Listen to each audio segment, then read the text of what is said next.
बच्चों, welcome to you. जैसा कि आप सब लोग देख रहे हैं कि आज हम सीखने वाले हैं इस लेक्चर में डिफ्रेंशिएशन मतलब अवकलन। क्लास 12th में हम सीखेंगे डिफ्रेंशिएशन मतलब अवकलन।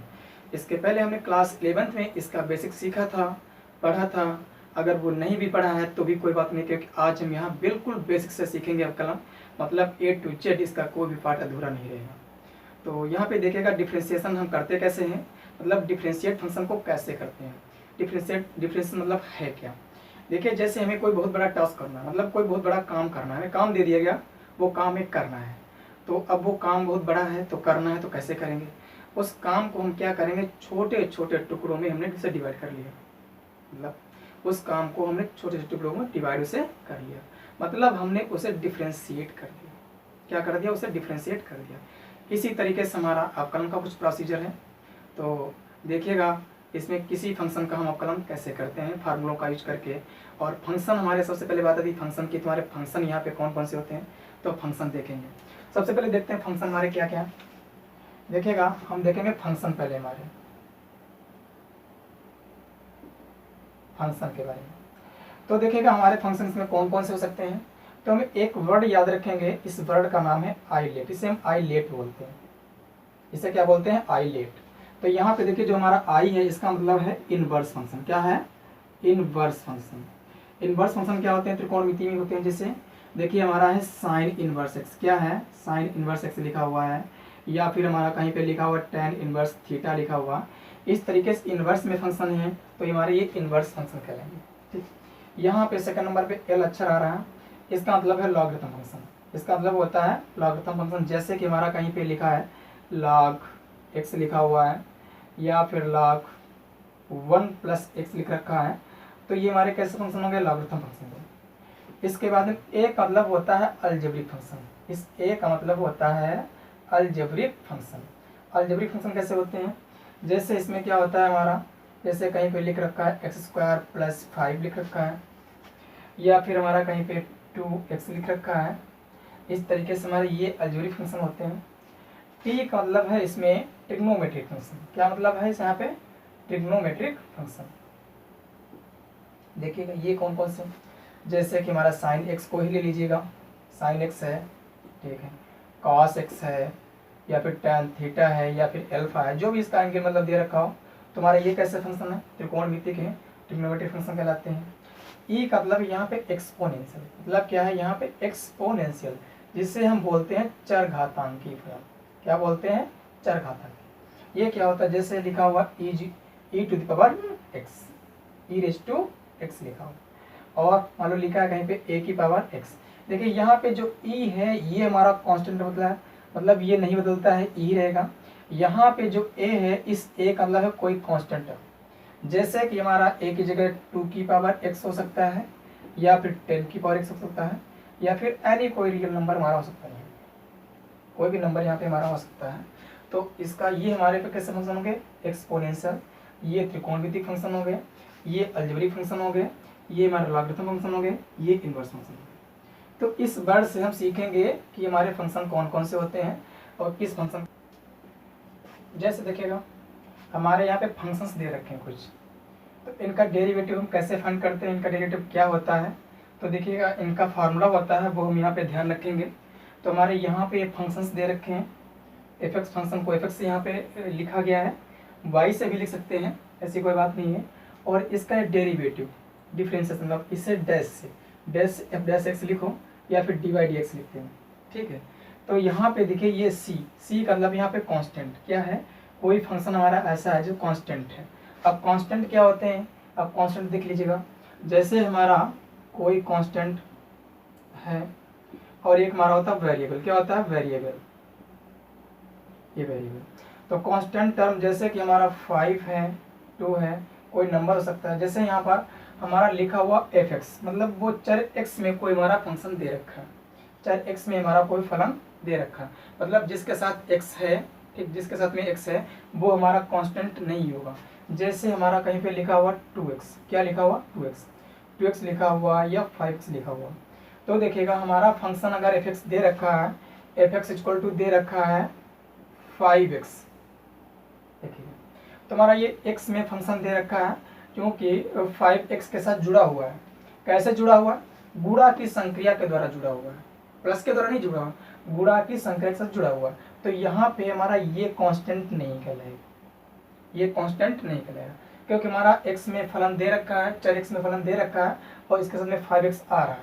ठीक, यहाँ पे इससे हमारा 5 है, इसके साथ x नहीं है, 2 है, हमारा x नहीं है, तो हमारा ये कैसा होगा? कांस्टेंट। ये कांस्टेंट नहीं होंगे, इनका ये वेरिएबल्स कहलाएंगे, क्योंकि इनका मान x के मान पे डिपेंड करता है। अब वेरिएबल्स जैसे हमारा क्या लिखा हुआ x है, या फिर 2x हो गया, या 3x हो गया, या फिर y, ऐसे ये हमारे वेरिएबल, मतलब जिनका मान हमारा बदलता रहता है, जिनका मान क्या रहता है? बदलता रहता है, हमारे ये क्या कहलाएंगे? वेरिएबल करेंगे। इनको इंग्लिश के मतलब स्मॉल लेटर से ABC XYZ आज से निरूपित करते हैं। और ये कांस्टेंट जिनकी वैल्यू क्या रहती है? समान रहती है, मतलब बदलती नहीं है। अगर 5 है तो यहाँ पे 5 ही रहेगा।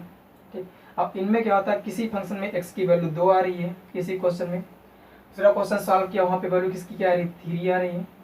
तुम्हारे इनके मान बदलते रहते हैं, मतलब ये वेरिएबल्स कहलाते हैं।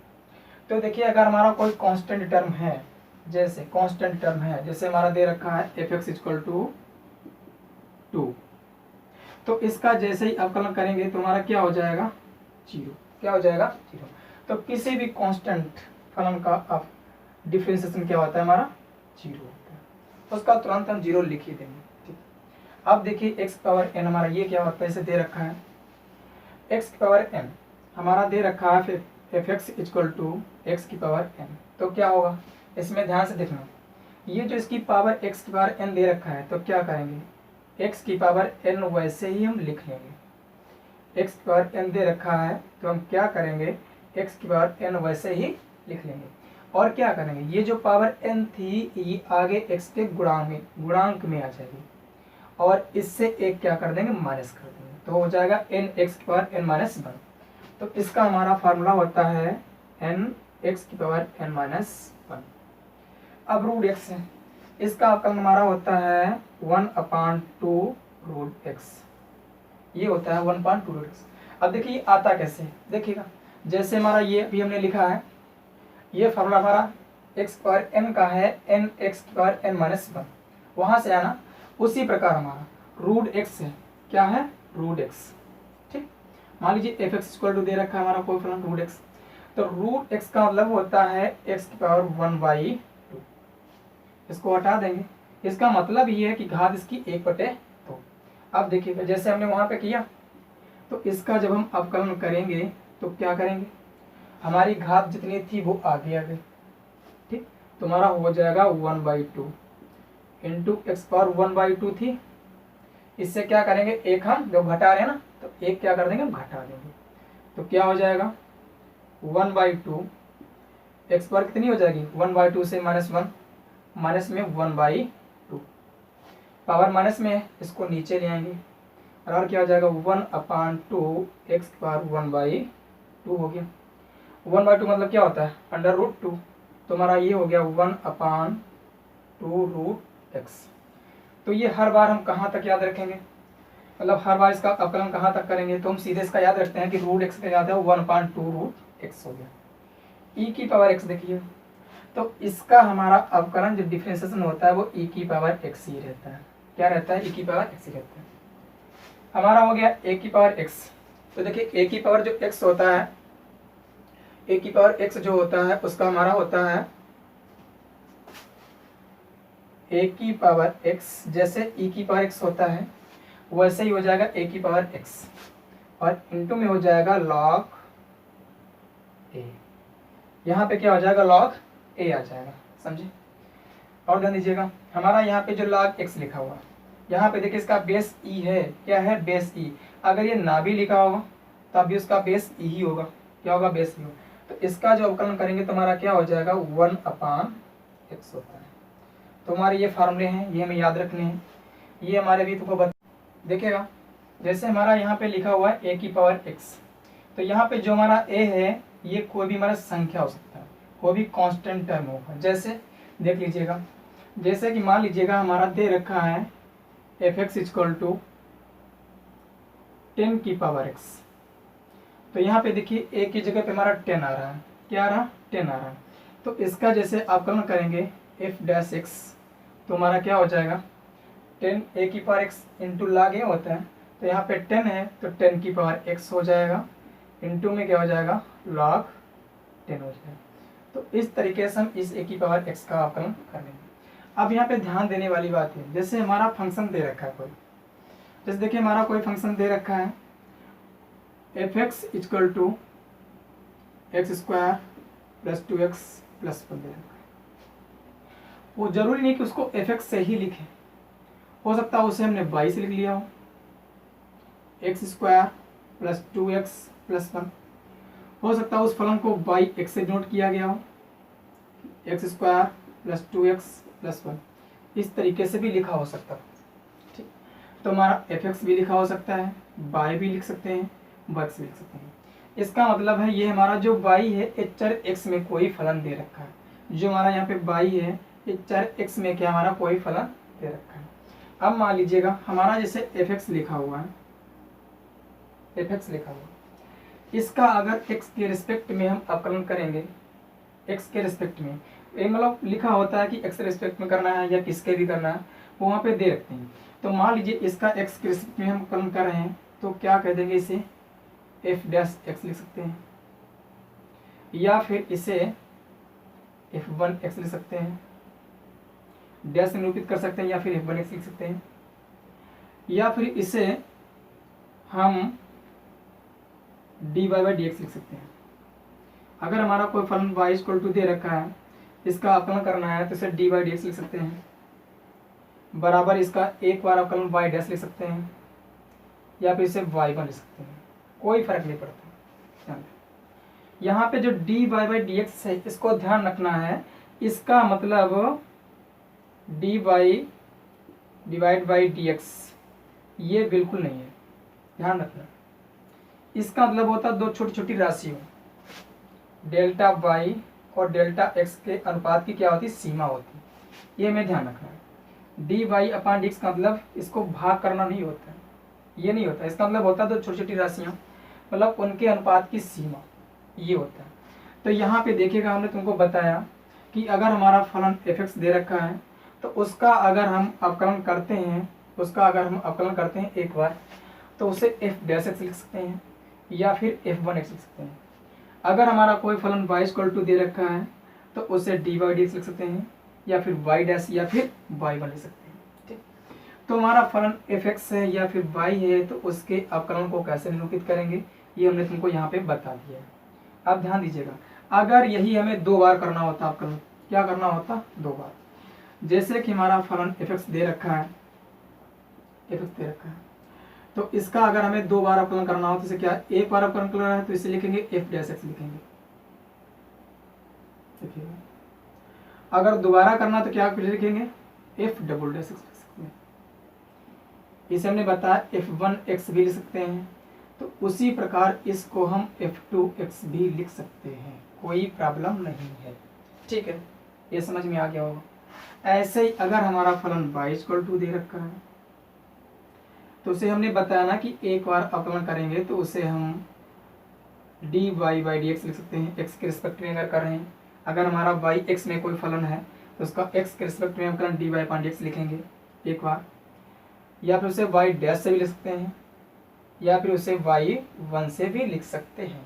ठीक, अगर इसी का हमें दोबारा करना हो तो क्या लिखेंगे d square y upon d x two लिखेंगे, डी एक्स स्क्वायर लिखेंगे, या फिर इसे y डबल डैश से निरूपित कर सकते हैं, या फिर y1 इसको वैसे ही y2 से निरूपित कर सकते हैं। तो समझ में आ गया होगा कि अवकलज को हम उसके डेरिवेटिव को, ये हमारा फंक्शन कोई था, उसके डेरिवेटिव को हमने कैसे निरूपित किया।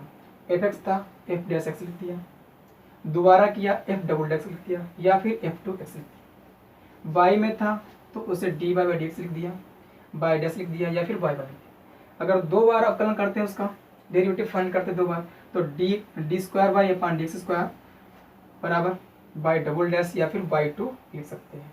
तो ये बात हम यहाँ पे समझ गए होंगे। इसके बाद में देखेगा हम बताएंगे तुम्हें त्रिकोणमितीय फलनों का अवकलन। तो इनके फार्मूले क्या हैं वो हम तुम्हें फार्मूले बताने जा रहे हैं। तो फार्मूले याद रखने होंगे, बहुत सिंपल फार्मूले हैं, कोई ज़्यादा कठिन नहीं, बहुत आसानी से याद हो जाएंगे। हम तुमको ऐसी ट्रिक बताएंगे कि आसानी से आप याद कर लोगे, कोई परेशानी वाली बात नहीं है। तो देखिएगा ये हमारे फार्मूले क्या है, जैसे पहले D upon d x sine x, तो साइन एक्स का हमारा जो अवकलन होता है वो होता है कॉस एक्स। क्या होता है? Cos x. ठीक है, तो साइन का याद रखेंगे कि साइन का क्या होता है? कॉस होता है। जैसे हमने ट्रिग्नोमेट्री में पढ़ा है 10th क्लास में कि साइन की वैल्यू कॉस में 90 से, साइन की वैल्यू कॉस में, कॉस की वैल्यू साइन में। तो इसी प्रकार से साइन का अवकलन यहाँ पर क्या होता है? कॉस एक्स होता है। सेकंड नंबर पे आ जाओ, देखेंगे कॉस एक्स की वैल्यू क्या होती है, डिफरेंस क्या होता है, D by D x cos x बराबर में क्या होगा हमारा? ये होता है साइन एक्स। क्या होता है? Sine x. बड़ी चीज ध्यान रखना, यहाँ पे हमारा क्या है? सी है, ए सी से शुरू हुआ है कॉस, तो सी का मतलब यहाँ पे हम समझेंगे निगेटिव। क्या समझेंगे? सी का मतलब निगेटिव, तो यहाँ पे हमारा क्या हो जाएगा? Minus sine. क्या हो जाएगा? Minus sine. आगे देखिएगा थर्ड में d Y by D x tan x, इसका क्या होता है? इसका होता है सेक स्क्वायर एक्स। क्या होता है? Sec square X. तो D Y by D x tan X का क्या होता है? हमारा सेक स्क्वायर एक्स होता है। आगे आ जाइएगा d upon d x cot x. क्या लिखा हुआ? Cot x. ये हमारा लिखा हुआ है कॉट एक्स। देखिएगा जैसे टेन एक्स का अवकलन होता है सेक स्क्वायर एक्स, वैसे कॉट एक्स क्या होता है? Cosec square x. क्या होता है? Cosec square x. बट अभी हमने बताया ना कि सी का मतलब निगेटिव समझेंगे, तो सी से स्टार्ट हो रहा है कॉट, तो क्या हो जाएगा? माइनस। क्या हो जाएगा? माइनस हो जाएगा। तो ध्यान रखेंगे यहाँ पर हमारा सी है तो माइनस है, यहाँ पर हमारा सी है तो क्या है? माइनस है। इसके बाद में देखिएगा अगला जो हमारा है d Y by D x sec का, देखिएगा सेक एक्स, ये हमारा होता है सेक एक्स इंटू में टेन एक्स। क्या होता है? इंटू में टेन एक्स होता है। नेक्स्ट देखिएगा डी अपॉन डी एक्स, अब आएगा हमारा कोसेक एक्स। क्या आता है? कोसेक एक्स इक्वल टू क्या? देखिएगा जैसे सेक एक्स का होता है sec x into tan x, वैसे कोसेक का क्या होगा? देखिएगा अभी हमने कोसेक का कॉट का पढ़ा, कोसेक स्क्वायर एक्स होता है, तो ऐसे कोसेक का हमारा क्या होगा? यहाँ पे कोसेक एक्स इंटू में कॉट एक्स। क्या पढ़ेंगे? Cot x. लेकिन अभी हमने तुमको क्या बताया कि सी का मतलब निगेटिव, निगेटिव सी से स्टार्ट हो रहा है ना कोसेक, तो क्या हो जाएगा? निगेटिव। आ गया ना? तो समझ गए जहाँ जहाँ हमारा सी वाला टर्म हमारा सी से वर्ड स्टार्ट हो रहा है, कॉस है, कॉट है, कोसेक है, क्या लगा देंगे? निगेटिव साइन लगा देंगे। तो याद हो गया ना? साइन एक्स का हमारा हो गया कॉस एक्स, कॉस का हो गया minus sine x, minus c से स्टार्ट हो रहा है minus, tan sec square x cot cosec square x minus में हो जाएगा, सेक का क्या हो जाएगा? सेक टेन एक्स हो जाएगा, कोस एक्स का हो जाएगा minus cos x into cot x. तो ये थे हमारे त्रिकोणमिति फार्मूले। अब देखिएगा इसके कुछ फार्मूले हैं वो मैं आपको बता रहा हूँ। जैसे अभी आपने ये तो पढ़ा कि अगर हमारा ये लिखा हुआ x की पावर n लिखा हो, इस पर n लिखा हो, तो इसका अवकलन जो हमारा होता है वो n x की पावर n माइनस 1 होता है। ये तो समझ गए।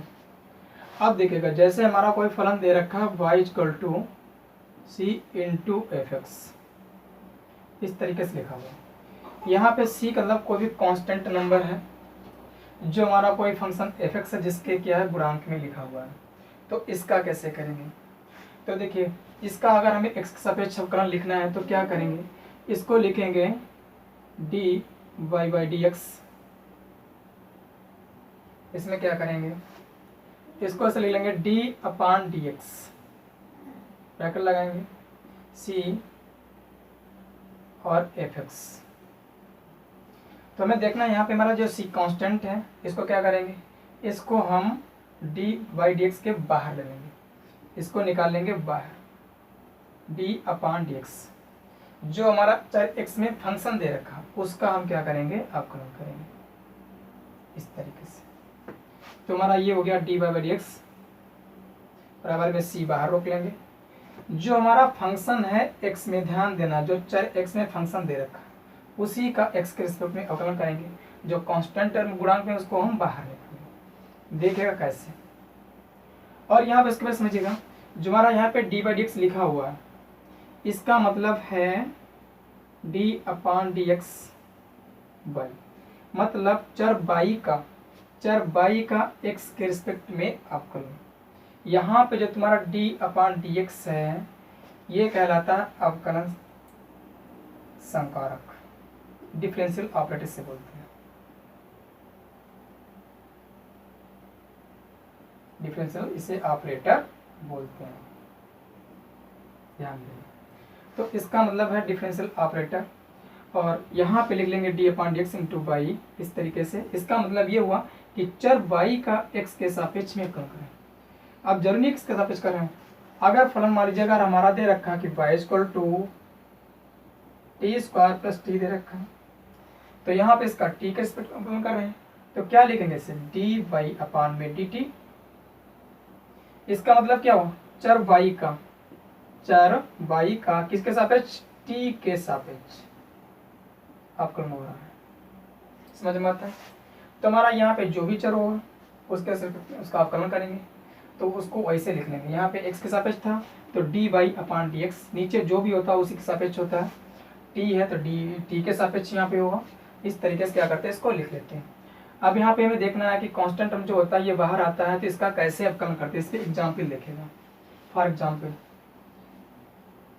तुमको हमने ये बताया कि हमारा ये होता है dy/dx बराबर में c बाहर रोक लेंगे, कांस्टेंट टर्म को d/dx जो हमारा फलन होगा उसको हम क्या करेंगे, इससे बाहर। ठीक, अब देखिएगा जैसे हमारा दे रखा है कि y = 5x, ये दे रखा है y = हमारा 5x, ये दे रखा है। इसका जो करेंगे सापेक्ष क्या होगा, इधर लिख लेंगे dy/dx, पहले लिखेंगे d/dx डिफरेंशियल ऑपरेटर, ये ब्रैकेट में 5x बराबर में क्या होगा, ये 5 हमारा कांस्टेंट है, x के साथ जुड़ा हुआ, बट ये तो कांस्टेंट ही है, टोटल कांस्टेंट नहीं है, टोटल तुम्हारा वेरिएबल है क्योंकि इसका मान x मान पे डिपेंड करता है। तो इस कांस्टेंट टर्म 5 को क्या करेंगे, बाहर रोक लेंगे, ऐसे d/dx, ऐसे x को इसे लिख देंगे। और x के रिस्पेक्ट में कितना होता है, अभी बताना 1 होता है, तो कितना हो जाएगा 5 × 1 कितना हो जाएगा, 5 ही रहेगा हमारा। तो हमारा ये था। देखिएगा इसके बाद हम देखेंगे कि दो फलनों के योग व अंतर का अवकलन क्या होता है, दो फलनों के योग व अंतर का अवकलन। तो देखिएगा जैसे कि हमारा फलन दे रखा है y = fx + gx, ये दो फलन दे रखे हैं, ये प्लस में योग के रूप में लिखे हुए हैं, y = fx + gx, दो फलन हमारे लिखे हुए योग के रूप में। तो इनका अवकलन कैसे करेंगे, x के रिस्पेक्ट में देखिएगा, तो इधर लिखेंगे d/dx y =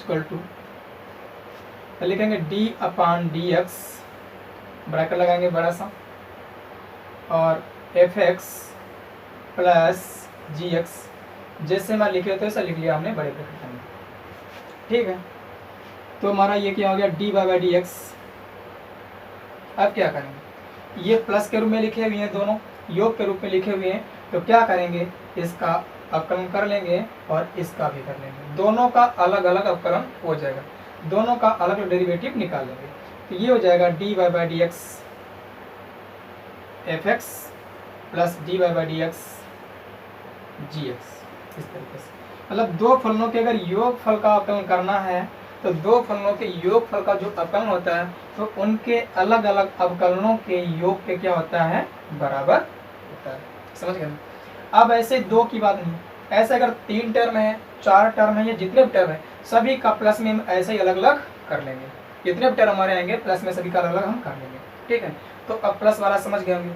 अब इसी तरीके से देख लीजिएगा, अगर मान लीजिए हमारा यहाँ पे प्लस ना होकर के माइनस होता, क्या होता, माइनस होता, तो जहाँ जहाँ हमारा प्लस था वहाँ पे हम क्या कर लेते, माइनस कर लेते, बस, और कोई अंतर नहीं। ऐसे यहाँ पे 2 नहीं 3 होते, 4 होते, जितने भी होते सभी का इसी तरीके से माइनस में अवकलन हम कर लेते। तो अब ये हमने समझा कि हमारे y = fx − gx दो फलन थे, प्लस में हो या माइनस में, तो उनका हम अलग अलग अवकलन कर देंगे, प्लस में होंगे जोड़ देंगे, माइनस में होंगे तो घटा देंगे। वही हमारा क्या होगा, फलनों का अवकलन होगा, चाहे प्लस में हो या माइनस में हो। चलिए देखिएगा, इसके बाद हम सीखते हैं कि दो फलनों के गुणनफल का अवकलन क्या होता है। अभी इसके पहले हमने पढ़ा कि दो फलनों के योग का अवकलन, अंतर का अवकलन, लेकिन अब हम सीखेंगे कि दो फलनों के गुणनफल का अवकलन क्या होता है। तो देखिएगा, जैसे कि हमारा कोई फलन दे रखा कि y equal to f x into g x, ये फलन दे रखा है। इंटू मतलब गुणा है, गुणा में है, ठीक, दशमलव बिल्कुल भी नहीं है, समझे। तो यहाँ पे y equal to f x into g x हमारा दे रखा है, तो क्या करेंगे। अब बहुत से बच्चे करेंगे इसका तो वैसे कर लेंगे, इससे प्लस में किया था, कैसे इसका सोच रहे हैं कि ऐसे कर लेंगे, D upon D x F x into D upon D x जी एक्स, लेकिन ऐसा बिल्कुल भी नहीं, इस तरीके से नहीं होगा। तो फिर क्या होगा, इसमें दूसरा रूल लागू होगा। वो कौन सा दिखेगा, क्या करेंगे, इसका जब लिखेंगे x के रिस्पेक्ट में अवकलन तो लिखेंगे dy बाई डी एक्स बराबर में, इधर ऐसे लिख लेंगे D upon D x F x into में जी एक्स लिख लेंगे। अब क्या करेंगे, इसमें देखिएगा दो फलन, पहला दूसरा, दो फलन हमारे आ रहे हैं, एक हमारा पहला दूसरा फलन। तो क्या करेंगे इनमें से देखिएगा, एक फलन को हम पहले रोक लेंगे, किसी फलन को रोक लीजिएगा। इसमें मान लीजिए एफ एक्स को लिखते हैं, जिसको बाहर रोकेंगे उसका अवकलन हम नहीं करेंगे, f x into d Y by D x. पहला फलन रोका बाहर, तो दूसरे फलन का क्या होगा, अवकलन होगा इंटू में जी एक्स। प्रथम फलन गुणे द्वितीय फलन का अवकलन। अब क्या होगा, बीच में प्लस का निशान है, किसका आएगा, प्लस का। ध्यान रखना, यहाँ पे आपका प्लस का निशान है, प्लस। पहला फलन रोका, दूसरे का अवकलन किया। अब क्या करेंगे, अब दूसरा वाला जी एक्स को रोकेंगे, g x d by D x F x, इसका करेंगे अवकलन d upon D x F x, समझ गए। तो इस तरीके से हमारा होता है ये प्रथम फलन। देखिए, प्रथम फलन गुणे द्वितीय फलन का अवकलन प्लस द्वितीय फलन इनटू में प्रथम फलन का अवकलन। तो समझ गए। तो ये हमारा गुणा का रूल था कि अगर दो फलन गुणा के रूप में दे रखे हैं तो क्या करेंगे, एक फलन रोक लेंगे, पहला फलन, दूसरे फलन का अवकलन कर देंगे। अगर एफ एक्स जी दे रखे हैं तो f x into d by D x ji x, F x into g x का अवकलन plus g x into f x का अवकलन। देखिएगा, इसके बाद हम सीखेंगे कि दो फलनों के भागफल का अवकलन क्या होता है। पहले हमने सीखा दो फलनों के गुणनफल का, पहले प्लस वाला सीखा योग अंतर का, फिर गुणनफल का। अब क्या सीखेंगे हम, भागफल का। एक जैसे मान लीजिए कि हमारा कोई फलन दे रखा है y equal to f x upon g x, इस तरीके से दे रखा है। ये तो फॉर्मूले बता रहे हैं, इसी बेस पे हमारा टोटल अवकलन होना है, वो ध्यान रखें क्या क्या होते हैं। तो देखिएगा, जैसे हमारा ये क्या है, अंश है, इसे अंश ही तो बोलते हैं, इसे क्या बोलेंगे, हर बोलते हैं। क्या बोलते हैं, तो ध्यान रखना, पे बता रहे हैं कैसे करेंगे। इसका जब x के रिस्पेक्ट में अवकलन करेंगे तो क्या लिखेंगे, dy बाई डी एक्स बराबर में, पहले तो ऐसे लिख लेंगे d by D x F x upon में जी एक्स। क्या करेंगे, ध्यान देना, ऊपर अंश नीचे हर होता है, तो क्या करेंगे, हर से स्टार्ट करते हैं। हर से क्या लिखेंगे, जी एक्स हर इंटू अंश का अवकलन। फॉर्मूला होता है हर इंटू अंश का अवकलन। तो यहाँ पे हर हमारा जी एक्स है, तो जी एक्स इंटू अंश का अवकलन क्या होगा, तो D upon D x F x. देखो, हर हमारा जी एक्स है, तो हर इंटू अंश का अवकलन, तो अंश वाला एफ एक्स है, इसका अवकलन। अब यहाँ पे होता है माइनस, ध्यान रखना, गुणा वाले रूल में प्लस चिन्ह था, भाग वाले रूल में क्या होगा, यहाँ पे माइनस चिन्ह होगा, माइनस साइन हमारा आ गया। अब क्या करेंगे, हर इंटू अंश का अवकलन। अब क्या करेंगे, अंश और इंटू में हर का अवकलन। ठीक, इतना समझ गया ना। हर इंटू, देखो हर से चल करते हैं, हर इंटू अंश का अवकलन माइनस अंश इंटू हर का अवकलन। अपान में क्या होगा, जो भी तुम्हारा हर दे रखा था, जी एक्स दे रखा था ना, इसका क्या कर देंगे हम, होल ऑफ स्क्वायर। जो हर होगा उसका क्या कर देंगे हम, होल ऑफ स्क्वायर करेंगे। तो ध्यान देना इसमें क्या, दो फलनों के भागफल में क्या होता है, हर को रोकेंगे पहले बाहर, इनटू अंश का आकलन करेंगे, फिर यहाँ पे क्या होगा, माइनस साइन आएगा, ध्यान रखना। गुणा में प्लस साइन आता है और भाग में क्या आता है, माइनस साइन आता है। अंश इंटू हर का आकलन, अपान में जो तुम्हारा हर था उसी का क्या कर देंगे, होल ऑफ स्क्वायर कर देंगे। क्या कर देंगे, होल ऑफ स्क्वायर। तो हमारा ये था दो फलनों के भागफल का आकलन जो हमने सीख लिया है, गुणनफल का सीख लिया, योगफल का सीख लिया, अंतर का सीख लिया, ये वाला सीख लिया। इस पे अब सॉल्व करेंगे हम क्वेश्चंस, प्रॉब्लम सॉल्व करेंगे, कैसे इन पे सॉल्व करें। जब